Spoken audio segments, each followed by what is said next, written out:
One. Welcome to another edition of the Chicago Bears Bonanza Football Podcast. Yeah, what needs to be said? It was brutal. It continues to be brutal. Multiple game losing streak. Some of the darkest times that I can remember in franchise history, reminiscent of perhaps the Trestman era. I'm not sure, but seemingly pretty bad. Watched the game with a bunch of international football fans. Most of them were Giants fans. I was actually happy to just be watching the game on my phone. They were watching Red Zone on a big screen. I was watching the game on my phone, which was great because I wasn't so emotionally invested in it. Because had I been, I might not even be here talking about the Bears today. I might still be in therapy dealing with it. So that's how I feel. I'm pretty down about it. I mean, it's a hard product to watch for me, and it really pisses me off, quite frankly. No, but I think you hit the nail on the head. I was much more upset after the Saints loss. That's this loss. I've accepted what the Bears are to a certain degree, and I think it's always interesting, and it can be great. It can be disturbing though when you enter a new phase with the team. Like the team's clearly not what we thought they were. Last year was the opposite. They were much better than we thought they were going to be. That's like the best feeling in the world. This is this is the opposite of that, right? When you think one thing and then it becomes something else. Yeah. But over, and I know Super Bowl aspirations. Super Bowl aspirations by the end of October, we know we're not making playoffs. It's a tough pill to swallow. Yeah, and I think a lot of it is on Mitch, but it's not just Mitch. There's a lot of things here that need to be figured out, and I think personally, I'm interested and looking forward to trying to figure those things out with you guys. Sounds good, Gal. What are some of your thoughts, my friend? Yeah, it's pretty numbing, given the high hopes and where the team is at now. To me, it seems like it's a fractured team, demoralized and fractured, which is kind of reminiscent of the Trestman days, where it's almost worse in the Fox era because at least in the Fox era they had some fight in them. They were competitive at least. And we were on the ice. We were losing games by a little bit, and just a few more pieces, then we can, go somewhere. Yeah, but here it's like there's something like fractured. Like it's something that it's like we see the demoralization and the fracture ripple to every single unit on the team, offense and defense, and it's pretty disturbing. So it's like my question is, what's it caught? Is it Mitch Trubisky? If we swap out Mitch Trubisky with a competent quarterback, will that solve it? Is it a coaching issue? Because it seems like the coaches lost the team. It seems like the players are tuning out the coach's message. Is it a regression of really Chuck Pagano from Vic Fangio? What is it? All of the above, maybe. Well, all good questions. So, I mean, this leads us into the main thing we're going to be discussing today, which is the strategic vision for the Bears in 2019 and 20 and beyond.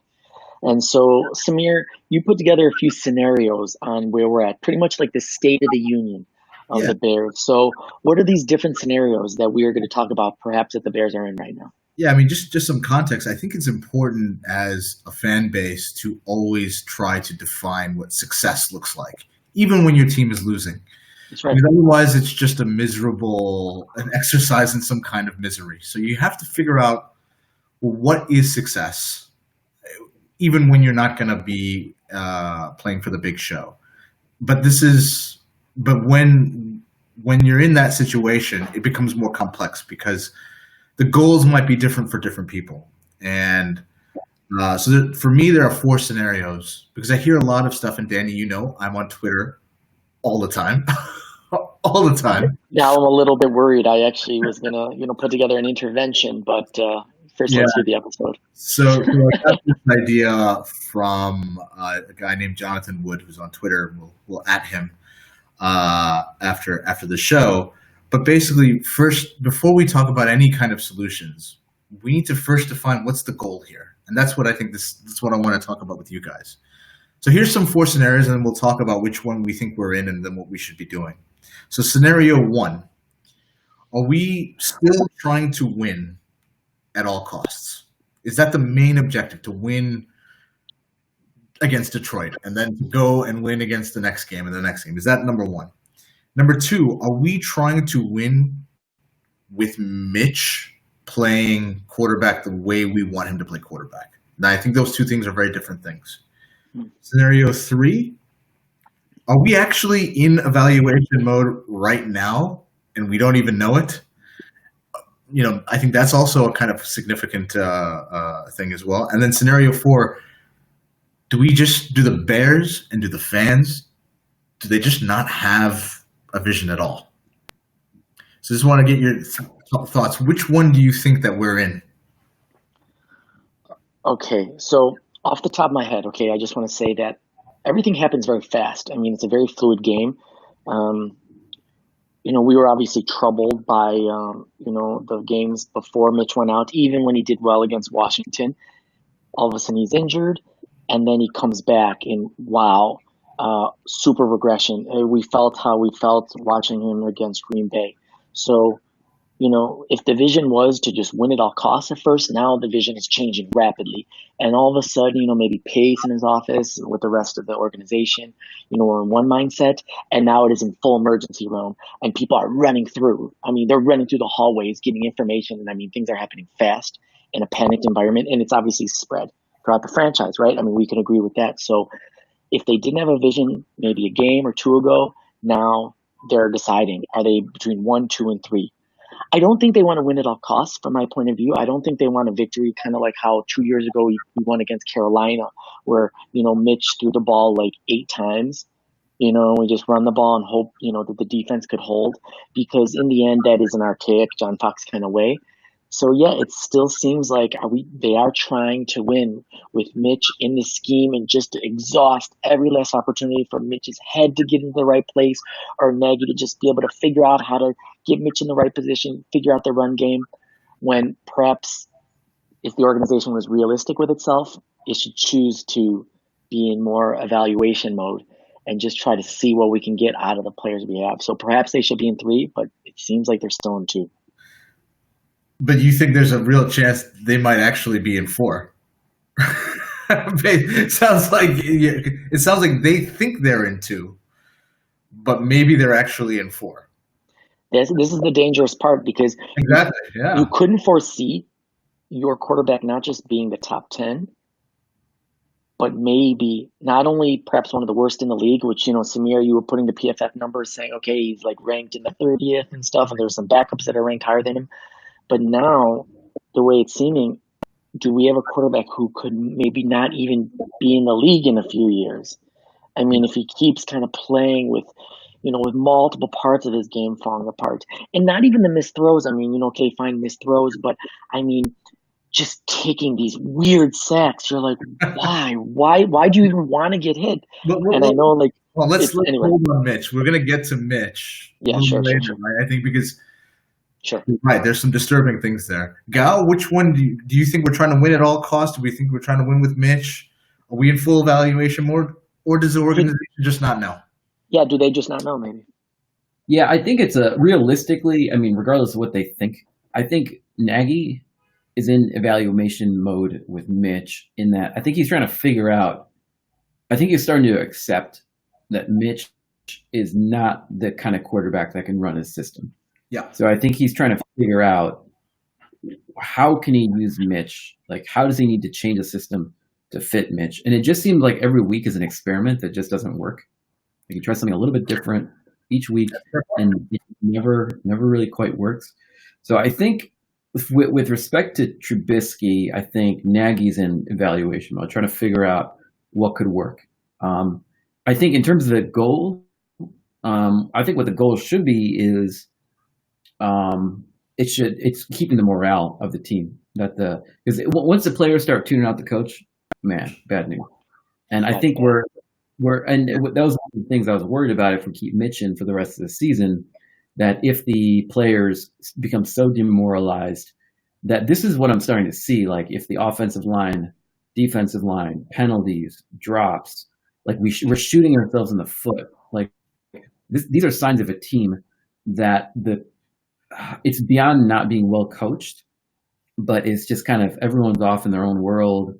Yeah, and there's no execution. The execution hasn't been there for so long. I mean, the penalties. Charles Leno wasn't penalized last year, and then he's heavily penalized.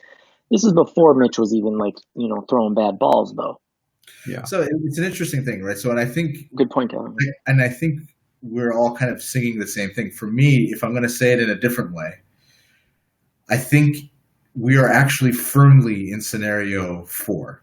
Ouch. Any when you talk about vision, it's easy when you're going to this trying to go to the Super Bowl. Like everybody knows that's the goal. I think different position groups and different parts of the organization have different goals. And that's when you start to see this fracturing. I think you're right. I think Nagy, there is an element of experimentation that he's doing, which if he was comfortable with the offense that he wanted to run, there's like a concept of his offense, and then there's the offense that actually gets run. And these two things are not the same thing. Right? This is not the Nagy offense anymore. This is not a West Coast offense. I don't know what it is. It's like a high school offense. I think Matt Karstinen, the Bears Barroom, had a very interesting point. We had an interesting debate with Adam Hogue as well, where he basically said an NFL playbook is 100 plays.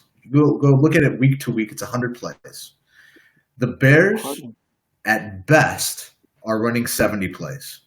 But then when you look at it the last few weeks, it's probably closer to 30 or 40 plays. Now, that's such a small playbook. You can only really come away with a few conclusions here. One, the quarterback has difficulty kind of processing what the playbook is. Or two, the coach is just kind of trying to experiment and find something that works. Just find something that works. Either way, it's a bad situation to be in. And I think the front office, and we'll talk about this a little bit, just doesn't know what they have in the team. I think we're firmly in 4. We're clearly not trying to win at all costs. If we were trying to win at all costs, we would have done something at the trade deadline, I believe, because logically, and forget Mitch the player, or Mitch the person, in between the lines, he's not going to get it done.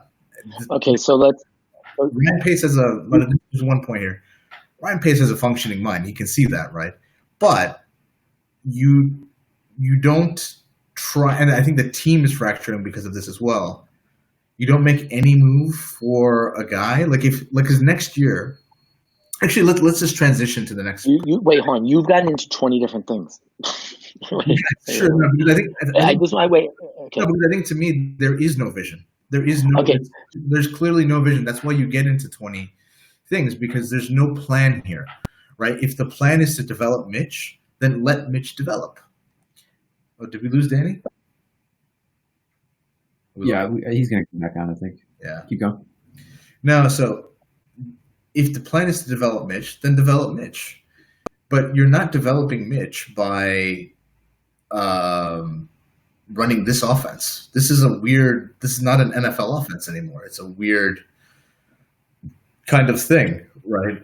If the plan is to win at all costs, and you're already looking at a guy like Marcus Mariota for next year, why not just get the 5th rounder, tell Tennessee, pay his salary, and we'll give you a 5th rounder from now, and have him sit on the bench for 4 weeks and have Chase hold down the fort, right? If you really think you're trying to win at all costs now, do that. So I don't think you're trying to do that. I don't think you're in kind of team building mode, because then why is Leonard Floyd playing? If he gets injured, that salary next year is fully guaranteed at $13.5 million. Get him off the field. He's not part of your future, right? So there's all this kind of disconnected thinking in the decision-making that the Bears have right now that's really preventing them from being kind of a unified team here, I feel. Well, so what do you think would be the right way to approach it, given the state of the team? So for me to pick one, you have to pick one. Is it going to be? I think scenario 1, win at all costs. That's fine, but go in. That's the thing with vision. It's binary. You either are doing that thing or you're not doing that thing. You can't be kind of halfway in between, right? You can't kind of want to develop Mitch. Like either you are developing Mitch or you're not developing Mitch. Either you make the choice to say we want to win, so we're going to run the I form. We're going to run all these old-fashioned things because that gives us a yard more, that gives us a chance to win a little bit more. We know long-term that's not the offense we want to run. Then do that. That's fine. You just got to pick one, and I don't think you're picking you're not picking one, and that's the problem. It's not about necessarily just Mitch or just Nagy. It's the fact that you haven't picked which scenario you're in as an organization. It's a problem. The thing is, so when should they have? I mean, after week 1, when they saw it's so bad. I mean, when would have been a good time? Because no, I agree. I don't know when I got cut off, but yeah. Yeah, I think they actually did because so after week 2, the game plan totally changed. It's like it was screen passing in a run game. Like I think the Green Bay game was so shocking, even to Nagy, that's when Nagy started to sort of, okay, let's slow it down for Mitch. Let's kind of make it easier on him, and let's change the offense and make it simpler for him to see what he can do. I think it started from week 2, but he's never found the answer. I think he's kind of been tinkering. I disagree. I completely disagree with that. I mean, I think there is, and let's move on, because I think we have determined that there is no strategic vision from the Bears. I think everyone's got a different kind of plan there, and that's a big part of this problem, is that Bears themselves don't know what they want to do. I don't know, Danny, how much you caught of what I said with Mitch. It's just, what is the value? Do you want to develop Mitch or not? This is a very binary question. If you want to develop him, have him run offense 202. Having him run the I form, an offense that you're not going to use in 2020, what is the value in this? Right? There's no, it's like. So, well, a few weeks ago was just to get the confidence back. I mean, running that formation at first was just perhaps to get the confidence back, to get the wins. So just win at all costs. Okay. Yeah. But then they realize, okay, it maybe has to switch to 2, because long term, this is not going to make us a winning team. We'll win a few more games. So you're right back to where you were before. Like, what's the vision? But then confidence or not, like, the thing is, Mitch is just completely underperformed. Obviously, that's the one big thing. So and then in turn, okay. Yeah, let's talk about Nagy, though, for a second here before we talk about Mitch, because I think there's lots to talk about Mitch, but I want to talk about Nagy here. Now, Gao, to your point that it was week 2. To me, this was training camp. To me, the problems were there in training camp. And you guys know I went to all those practices, and I was pretty negative after every one of those practices. And I see the same thing now. I see how they practiced. I see that's how they play, and we had a lot of coach speak, and we had a lot of marketing saying, hey, it's practice. You can't take anything away from practice. Well, then why do you practice? I mean, you're practicing so that you can actually play in the game properly, right? I mean, it didn't make logical sense to me then. It still doesn't make logical sense for me now, where I see the same plays. This should have been. So you're talking about Nagy right now? I mean, okay, so this is a Nagy conversation right now? Yeah. This should have been clear to Nagy at that point that you have to make that 202. This team is not ready for 202. Or when I say team, I mean Mitch. Is not ready for 202. You gotta. So Gal, yeah, the debate I did see on Twitter, because I tried not to be on as much now because it just aggravates me. Samir, I'm glad you get joy of it. For me, it actually just upsets me. But it was a question of, did Nagy think that no, Mitch was ready for 202 and he just didn't see it, or he did see it and then he hid Mitch from playing in those preseason games because he needed to hide Mitch? Because if Mitch was exposed as just such a bad quarterback that early, it would have definitely ruined his confidence. But that was that conversation. Yeah, but either way, it reflects poorly on Nagy, though, doesn't it? Oh no, for sure. Yeah, there are a lot of criticisms that need to be studied on Nagy. Yeah, I mean, I could definitely see that where Nagy was hiding Trubisky, but at the same time, he wasn't playing any of his starters really. So it's not that he was playing his starters and not playing Mitch. Across the board, he wasn't really playing his starters. So, but to be fair, the defense didn't need to be on the field because we know how destructive the defenses were. And if you're not going to play Mitch and running that offense, there's no point in having Allen Robinson or Anthony Miller out there. So I agree. I think that there's definitely a miss on Nagy in terms of, again, he has a conceptual idea of his offense, and then there's an actual version of his offense. And there's such a huge gap in between these two things. Week 1, I asked this question. I want to see Mitch run 202, offense 202. And Robert Schmitz replied to me saying, well, you already did see it. That was the Green Bay game. That's what we ran in Green Bay. You've actually seen it. And he's right. He's right. When you go let Gal respond. What? So in terms of game 2 versus training camp, what you're saying is what you saw in training camp is reflected all throughout the season. What I'm saying is what Nagy realized and accepted. So in game 1, to run the 2-0-2, but after game two, Nagy himself accepted, okay, we can't run this offense. We got to start from ground zero. We got to run the ball more, throw screen passes, and then build Mitch's confidence and see what. So it's from game 2 that Nagy started to accept, okay, we can't run the offense I want to run with Mitch. We need to build. We can't go to 2-0-2. We got to rebuild Mitch. So it's really from game 2 that I see Nagy, and he hasn't. And it's the halfway mark. He hasn't found it. I think where the Bears are, it's not that there's no vision. They're still trying to figure out what is it salvageable with Mitch? What kind of offense can Mitch be successful in, if at all? And right now, I don't think the Bears have found that answer. Nagy hasn't.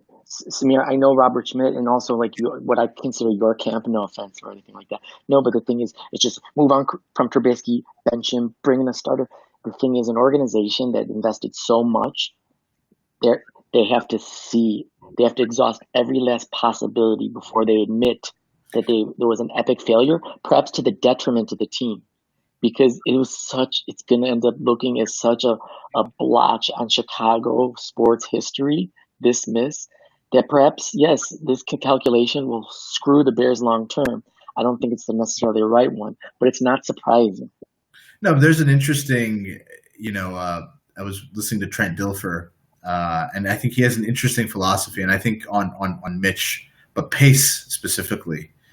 He's saying Pace has a flaw in his game in terms of saying he has something called the love button, where he basically he's looking at guys who are kind of like him. And you have to know something about Ryan Pace. Ryan Pace, Eastern Illinois linebacker, did not distinguish himself academically or as a linebacker. Down on his luck.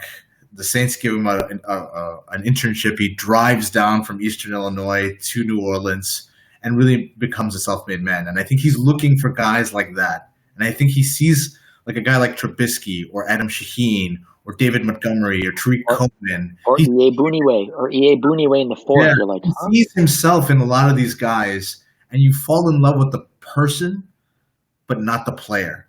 And I think it's difficult for him to kind of differentiate these two qualities. Because if you listen to Adam Shaheen and Mitchell Trubisky and Pace actually speak, they sound like the same guy. It's really kind of weird. Gotcha. They really sound like the same guy, and because they are the same guy. They're these hardworking guys, and blah blah blah. But they're these kind of humble, hardworking dudes. Now Pace has some ability, but the other two, Shaheen. I don't want to insult Trubisky too much by lumping him in with Shaheen, because Shaheen is a different guy altogether. But I think he sees the same thing in Nagy as well. I think from a personality standpoint, I see a lot of this. He falls in love with the guy and not the player or the coach, maybe, right? And I find it bizarre that with Nagy, and we talked about this when we were in London. We watched Chase, independent of Mitch now. When I saw Chase run the offense against Minnesota, it was clean, it was effective, and it was good. And that was Nagy's base offense. What I saw with the Raiders, there was a layer of complexity that he gave to Chase, not Mitch, that I wondered, did it even need to be there? Do you know what I mean? We saw that when we were in London, where Chase he was moving the ball, but there was a level of complexity that was introduced in those 5 days that didn't exist before. And to me now, I want to understand more about Matt Nagy, which now brings us to Mitch, right? Because I think there's a debate. Do you know what Matt Nagy is if Mitchell Trubisky is in the football game? And I think that's a chicken and egg discussion. It's going to be a long discussion, but I want to specifically think about and talk about, what do you think we should do at quarterback, and what do you think we should do with Mitch? Because these are two, to me, they could be the same thing. Do you mean 2019 or 2020? Well, so 2019 and 2020, I think it's now merged into the same discussion, right? Because I think if you look at, are you in evaluation mode? What are you evaluating? if you want to. So, I mean, here's a kind of view that I have, and this is Wait. You can't ask a question and answer. Then you gotta open it up to the audience, man. Okay, you guys go first. All right, you guys go. You're right. Samir, otherwise you could just record the podcast on your own. No offense, but come on, man. This is a good discussion. Yeah, you're right. Go first. I'm sorry, I gotta bust your balls, man. What? No, you're right. I'm learning. What do you think? Go, hit it. So the question is it what to do at quarterback and what to do with Mitch? So what the Bears should be doing, what I would be doing, is scouting quarterbacks and evaluating quarterbacks, both with them draft, second round and back in terms of, or in free agency, or basically this year will be a completed evaluation. Like, to the extent the Bears are continuing the evaluation, fine, of Mitch. This season's a lost season anyway. It's very unlikely we're going to make it to the playoffs. The rest of the season is basically, with keeping Mitch in, it's basically earmarked to Mitch to see if there's even a glimmer of hope that there is an offense that you can run with Mitch to be successful. Right now, we haven't found an answer, and the answer may be no. But it's better to run that to its conclusion in its course when it's a lost season anyway, to know the answer to that, while at the same time evaluating for the quarterback for next year. That's really why I think the Bears are in. It's really evaluating Mitch to see if there's any offense that can suit his strengths, while at the same time scouting for a quarterback that can really run the system. That would include Nagy and Pace together, scouting for quarterbacks. At the same time, 3 is damage control, because right now the team is mentally kind of checking out. And that's bad all the way across the board. I mean, there's a chance where if a quarterback does come in, that would send implications well beyond 2019. If the team has already kind of checked out, to get back in, it's much easier said than done if the team is at that point where they're starting to tune out the coaches.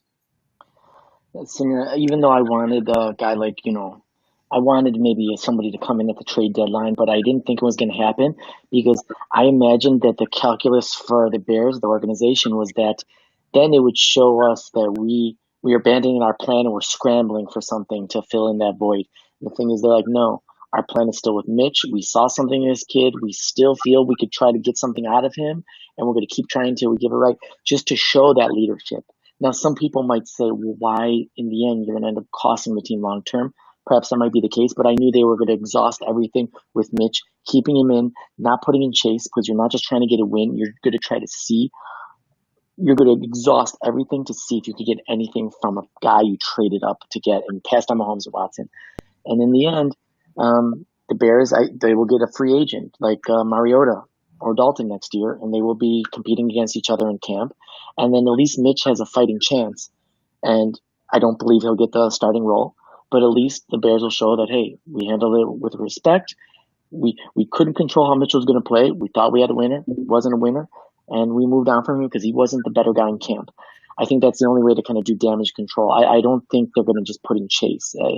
Even if we want him to, even if this, it probably goes back to your number 4, that there is no vision, but I feel that's what they're going to stick with.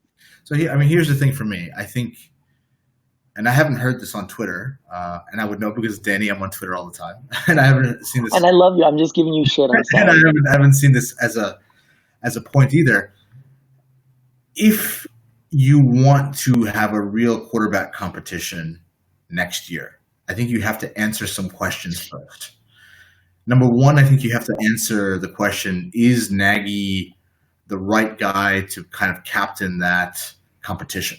Because Pace can bring in the guys, but the competition is really down to Nagy, and he's going to make the choice, right? So is he someone trustable? Number 2, if you want to have a competition, you have to give Mitch a fair shake at that competition if you think he should be in there. I personally feel that he should not be. I think he's quarterback 3, and his value to the team, if it was my choice, I would let him play out until we get to until we're mathematically eliminated, slow roll his surgery, put him on PUP. He comes back in week 6, and you have a real competition between two new guys, right? That's what I would do. However, I completely understand that people want to give Mitch one more try, even though historically There's no evidence to suggest that anything is going to happen here. But the play, if you want to do that, is to put him on IR right now, because he's going to need surgery. He needs surgery on his shoulder. Like, he can play, but he's going to need to have surgery. That's a 3-month surgery. So why wait until the off season? If you know this is a lost season anyway, what are you learning from watching Mitch Trubisky in a sling playing an offense that is not even the offense that we want to run in 2020 anyway? You're not learning anything with Mitch now anyway. So just put him on the bench, have him get his surgery now, so that in the off season he's not rehabbing. He's perfecting his craft. And there's a big difference there. And then you can also look at Nagy and see if Nagy is the guy, and see if Nagy can actually run an offense with another quarterback. So to me, you answer 2 questions with 1 move by doing that, right? Now, personally, again, I think you have to. I completely appreciate, Danny, what you're saying. You're not going to bench Mitchell. That decision is not going to be made at halftime in Philadelphia. Okay, that's not what's going to happen. Yeah, it's not the Bears' MO anyway. George McCaskey is the only person in the organization. It's not Ted Phillips. It's not Ryan Pace. It's not Matt Nagy that can say bench the guy. That's the only person. There's no other person in the organization that can do that. And Bears fans have to understand that. And I'm sure this conversation is happening, right? And I think the scenario I laid out is what I would like to see, because if you're empathetic towards Mitch, I think you've seen enough from Mitch, but then it gives you more options in terms of what and how he can compete and what guys you can bring in here for the offseason. I don't know what you guys think about that idea. Well, okay. For me, Nagy, I think Nagy is a good offensive play designer and play caller. I mean, the fact is, I see just in London, I saw receivers open and Daniels was connecting with him. Like, in his offense, he's shown repeatedly last year he can get guys open. It's just that Trubisky can't hit him, the open guys, and he can't find them. And now he's changing. So it's tough to evaluate Nagy's offense that he's been sort of trained with, given that he's trying to modify and simplify. Yeah, that's right. There's no control group with no experiments. Yeah, exactly. It's very, very difficult to evaluate Nagy, given he's trying to work with Mitch's limitations. So it's tough to evaluate Nagy. But in terms of Nagy, he already demonstrated himself last year that he's a very creative play caller. He can get guys open in the offense. But the question is, what's a question is now is, as a coach, it seems like he's losing the players because as an organization, they're sticking with him. Let's just keep it about Mitch, though, right? Because we're talking. Wait. We've hit on a lot of stuff. It's like I also have something I want to say about Nagy before I get about Mitch. Yeah, all right. This is still, if you don't mind, still in terms of evaluating Nagy, right? So how to evaluate Nagy as a coach? So part of what Nagy is losing is he's losing the players, like the locker room is fracturing. But that's partly due to Mitch, because the players have lost confidence in Mitch. And in losing confidence in Mitch, they're losing confidence in the coaching staff, particularly Nagy, who's backing Mitch in the locker room. And now he's losing the players. And now we're seeing this kind of play with penalties, with just poor performance across the board. Poor execution. Poor execution. So really, when it comes going back to Nagy, to evaluate whether it's Nagy, I think I don't see the Bears doing an overhaul of the quarterback and the coach. What they're going to do is they're going to switch out the quarterback with someone that Nagy identifies, he helps Pace identify, and it may be like a mid-rounder, so it may be an experiment to begin with. But I think next year will be the evaluation of Nagy with a new quarterback, and can he get this team to gel? I think that's the evaluation process between this year with the offense with Trubisky and the next year with Nagy. I'm incredibly troubled, and this will be kind of like my final thought. I'm incredibly troubled. We can't really see Nagy as a play caller because, he's had to kind of, change things so rapidly with Mitch's absolute failure, devastating failure. So, it's hard to tell. But in turn, it's really truly showing Nagy's limitations then as a head coach, because Nagy's not able to wear two hats right now. He's not able to wear the scrambling offensive coordinator hat and the head coach, and you could tell by the execution. There was a time where he could have challenged that penalty, right, where it was the hands to the face against Kyle Fuller. Yeah, Not on top of that, and the special teams. There was all this chatter, I think, Hogan Johns, that the special teams, there was a lot of lack of preparation with the special teams. Especially when it came to either that fumble or Eddie Pinheiro lining up on the hashes. So the thing is, maybe Nagy's been so much in wearing the hat of offensive coordinator and scrambling, but then. Even then, now his inconsistency is showing there, like letting Tariq Cohen run the ball on goal line. Yeah. I mean, when is that ever a good idea? Whatever's happening with Mitch. So he's overwhelmed with something, so he's making poor calls and overcompensating with other things. So right now, I think you're right, Danny. I think, and I'm glad that you brought up that Kyle Fuller, Zach Ertz play, right? Because that's a clear penalty.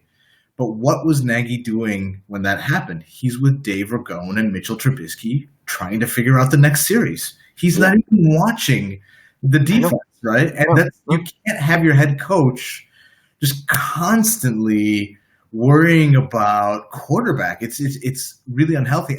But then also, and that one you can put on Mitch, but then the Tariq Cohen at the goal line, what is that all about? Like, why? There's zero reason for something like this. So I think you have to and this comes back to the very first topic, you have to create some kind of strategic vision. And I think you have to evaluate Nagy now, because there are more than a few questions about Nagy. Yes, he's a great play caller. I don't doubt that. He's awesome. However, there is more than a shadow now in my mind in terms of, can he actually lead a team? Can he do this? I'm like, because Mark Trestman, by the way, after he left the Bears, had a pretty good run as offensive coordinator with the Baltimore Ravens. And then he ultimately got fired, right? But he had a good run. I mean, he's not a bad professional, right? I'm not saying that he's a bad professional. Is he a good head coach? I think there's more than a little question there now. Now, on Mitch, though, but this is my final thought. I don't think Mitch needs further evaluation. I don't see what is going to change with Mitch. He has been, since he's entered the league, the least accurate quarterback in football. He's been, since he's entered the league, one of the poorest decision makers since he's gotten to the game. And now we talk about confidence. A quarterback needs to inspire his team with his confidence. If you're talking about confidence at quarterback, you're talking about a guy who can't throw to first base anymore. That's done. That's donezo. That's Dunland. We have a love button as fans as well. It's not just pace, right? Yep. And I think sometimes you just got to push that button on him. So to me, defining this question, and I think we didn't do it on today's podcast, but I think we took a big step forward in kind of figuring out what we're supposed to be doing. And I just have one final question before we leave. Very simple one, fun one, okay? If the Jets said, give us your 2 second-round picks, we'll give you Sam Darnold, do we do it? Dan, it's all you. I haven't been watching Sam Darnold. I know that game where he played so poorly against the Patriots, he got a lot of flack for it. But then I think Brett Coleman did a breakdown video saying that it wasn't all entirely falling on Darnold's shoulders. Brett Coleman's very on Darnold. And it looks like that team is going into a full nuclear. But you know what? I say no. I'm not interested. I can't. The thing is, we can't bring in another, unproven rookie and then see him fumble away these years. At least we would know. I was going to say, at least we know what we would have in Mariota, but that's actually not the case because he has an offensive coordinator change every year. So this is why we're at such a disgusting point as a franchise, is that right now there's way too many question marks with such a great defense that still, I believe, will come out and play, and Eddie Jackson will find his form again, and all these things will come together. But there are way too many question marks when we've had a decade a freaking decade of question marks. And because the defense so overachieved last year, it didn't. If the defense and Eddie Jackson didn't get all those picks, we could have been a 500 team last year, maybe. Yeah. No, first of all, Eddie Jackson is still playing really well. Don't let anybody tell you Eddie Jackson's not. No, I know he had one bad game. But he had one bad game. Yeah, he had one bad game. That's what I'm saying. The defense will come to form, but the thing is, it's so uncomfortable for me right now to be at this point in the franchise. Again, I'm not just upset because of Mitch. I'm so upset, number one, because of Mitch. But then there's so many troubling signs I see, not even from Nagy, but then also from the players. I'm sorry, before Mitch was even playing poorly, there were issues with what the hell is Anthony Miller doing? What the hell is Trey Burton doing? What the hell is Trey Cohen doing? He was like this sensation, 2017 sensation. It's just like this guy, I don't even know if I want him on the team because in the end, he still keeps running horizontal, not vertically. He still continues to go to the sidelines and nobody's telling him otherwise. Why aren't people telling him to run straight? I mean, there's so many issues that it's revealing. Yeah. That I'm sorry, it starts with Mitch and then Nagy, but it then ends up going to Pace. I mean, right now, I don't even know what to think anymore. I think the funny thing though, Burton, I think, is getting a lot of flack as well that he shouldn't. I mean, defenses. There's a rule in football. You play zone to play the quarterback, and you play man to show respect to the playmaker. And there's only two guys on the Bears that draw man coverage, and that's Allen Robinson and Trey Burton. Trey Burton's always in man coverage because the defenses think that guy's good, and so he is constantly covered. So now he's a bad blocker. He's a terrible blocker. I'm not going to defend him on that. But we knew that, though. That's not always there, right? However, I just want to leave on one final thought. I know right now it seems really gloomy and doomy because for the last year we've been hearing 2019 and 2020 is our window. But if you determine that you're not going to pay $35 million to your quarterback, your 2020 window now gets extended to 2022. So we can still keep a lot of our good players. We can recycle the guys that like Charles Leno, that fat fuck. He can get out of here, right? That guy sucks. Get him gone. You can start recycling players. You can start building your draft assets. You can go on a Kansas City, 2013 to 2015 run with a decent quarterback. You're not a Super Bowl team. But you're a competitive team. You're not embarrassment. You're a good, solid team that could be a playoff team for every year in those processes. That's all we want. Or I'll take the Bears getting multiple 9-win seasons. Some years making it, some years missing. It just can't be like this. No, it can't be like this. It can't be like this. But I think I do believe. So good. I do believe with Dalton plus, you can consistently be a 9 and 10 win team. You cannot be a 13-win team and a Super Bowl team with that kind of thing. There are possibilities for us to do that next year, and then we can stack our chips and get the guy. I think this is a team that for the next 5 years, they can be like, they can go on that, like a Pittsburgh Steelers run or a Ravens run where a Ravens run where they were competitive with Flacco for like 7 years. They weren't in that next group, but they were competitive. And now they got their guy in Lamar Jackson, and holy cow, that guy looks a lot better than anybody thought. I saw that game, watched the highlights. Wow, hats off to that guy. So it's not gloom and doom, Bears fans. I think we're going to have a respectable team going forward here. But I think the question around Nagy, true, and we'll talk about this next week maybe, Mr. Ryan Pace. Mr. Ryan Pace, there's some questions about Mr. Ryan Pace. That 2017 now draft class does not look as good as it once did, boy. That's tough. Or the 16, or the 15, or the 19. It's something that we definitely have to discuss. All I know is the Bears should definitely cut Mike Davis. That's all I'm saying. Get that 4th round compensatory pick, baby. That's all I'm saying. We're not using the guy. Get that pick. Should we sing a song for Adam Shaheen and his dick fingers? No, he's got to get off this team. I never want to see him in a Bears uniform, right? We can agree on that. I think every Bears fan will agree that Adam needs to go. Gone. Waste of space. Yeah. Now, is our cynicism, well, mostly Samir's first, but then I'm very cynical now too. Is it weighing heavy on you as well? Well, no, I'm just thinking all right, move forward, given where you're at. The bottom line is the Bears, with Pace building this team, it's around the quarterback. He missed on the quarterback. He's got to find a quarterback. It's as simple as that. That's it. Next week, guys, I think we should discuss we should look at